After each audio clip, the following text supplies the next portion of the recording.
Good morning, dear children. Dear children, we are on the next topic of our history, chapter 1, and the topic is new social and political groups. So, children, now in medieval history, we are going to study about the new social and political groups that occurred. Fine. Now we are studying 1000 years. Fine, between 700 to 750. So there was a big challenge for the historians to because the scale and the variety of development they occurred in this period of time. So at different movements in this period, new technologies were established or were developed. Like if you talk about the new technologies, the Persian wheel was used in irrigation. You can see the see the figure down. The Persian wheel was invented, then the spinning wheel in weaving was added, and firearms in combat. So till now they were just using swords and all in wars. So now in the war they were using the firearms. Fine. New type of foods and beverages they also arrived in the subcontinent, like potatoes, corns, chilies, tea, coffee. Fine, all these innovations, children, all these new technology and crops, it did not do it by its own. It came along with the people. People from different places, they visited in your subcontinent, and they brought with them different ideas also. As a result, this period of economic, political, social, and cultural change. This was a period of economic, political, social, and cultural changes also. You'll be reading in the upcoming chapters. Children, this was also a period of great mobility. People were moving from here to there. They were traveling from one place to another just in search of opportunities, better opportunities. They wanted to carve their future, their fortune. Fine. So, one such group which became important in this period was the Rajputs. And the Rajput, the name derived from the word Rajputra, and the meaning of Rajputra is son of a ruler. So between 8th and the 14th century, this term was applied to all the group of warriors, those who claimed themselves Kshatriyas, and it also included not just the rulers but the chieftains, the soldiers, the commanders, all those who were serving in the armies. Fine. And something was added with their name, that they are they have a uh, chivalric code of conduct, which means that they have extreme valor and they have a great sense of loyalty. So these were the qualities which were associated with the Rajputs. Fine. And who used to say that? The poets and the bards, the saints used to say this all. Some other groups were also there. They were the Marathas, Sikh, Jats, Ahoms, Kayathas. Kayathas were the castes of scribes or the secretaries. Fine. So they were also searching for the opportunities, and they also wanted to become politically important. Fine. Throughout this period, children, the gradual clearing of forest took place. Agriculture was extended. Fine. Now this change was very fast. It was taking place fast, and it was even it covered many places. Fine. Changes in the habitat means those who were living in the forest, those people they had to migrate from their habitat. Fine. So some people they started tilling the land, some became peasants. So new peasant groups they began to influence the regional markets. They used to influence the markets, the chieftains, the priests, the monasteries, the temples, and they also became a part of this complex society. But they had to pay taxes, they have to offer the goods and services to the local lords. As a result, children, significant economic and social differences emerged among the peasants.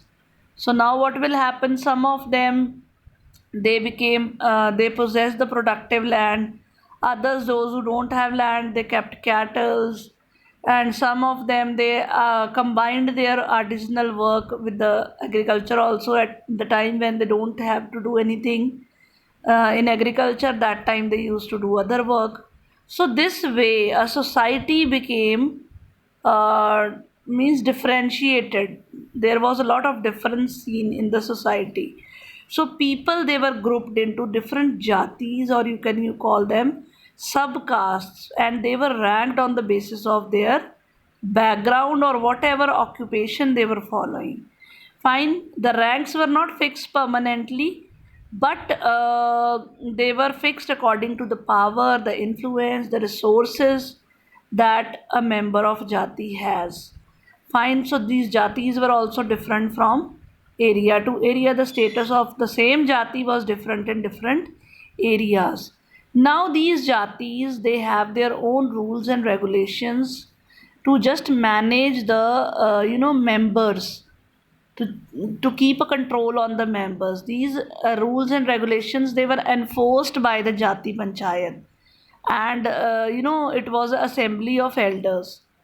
Above these jatis children, there was a village, and combined villages. Several villages were under one chieftain. Fine, and chieftain, these small units of villages, they were also a very, they were the small unit of the state. So state, then villages, then jatis. Fine, so this was how the differentiation was there. Region and empire. Fine, now there were different regions, different empires. Fine, like cholas, tughlaqs, mughals, they all have their own regions. If you talk about a Sanskrit Prashasti, which you will find in chapter number 2, what does this Prashasti says?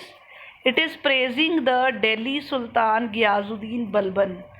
And you all know that all the time these Prashastis were, exaggerating things about their ruler. Fine, the same is happening here. This Prashasti tells us, exaggerated claims about the conquest of this ruler, and sometimes they try to understand why rulers kept claiming to have control over different parts of the subcontinent. Fine, so everybody wanted to control different parts of the subcontinent. Fine, now by 700 children, many regions, they were possessed, they were captured by different geographical dimensions. They all had, they had their own geographical dimensions, they had their language, they had their culture. Fine, so they were also associated with the specific ruling dynasty also.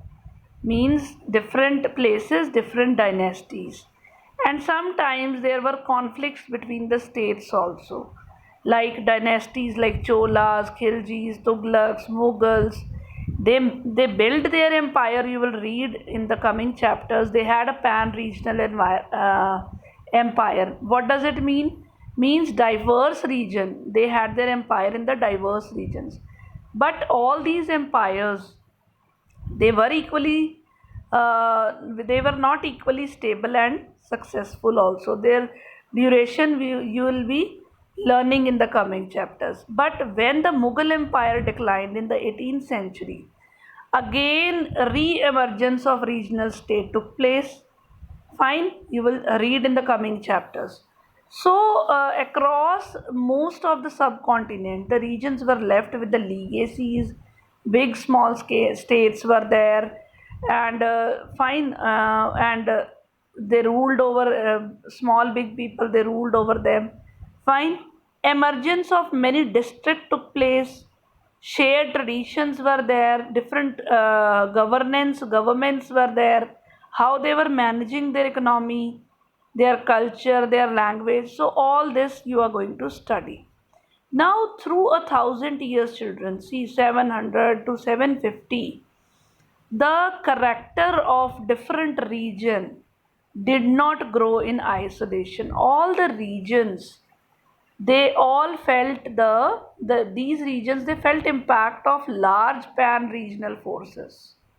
Fine, those forces which were, controlling them. Fine, they were controlling them, but still they have not lost their distinctiveness. They were still same distinctive from others. Fine, this was all about today's topic. Thank you and have a nice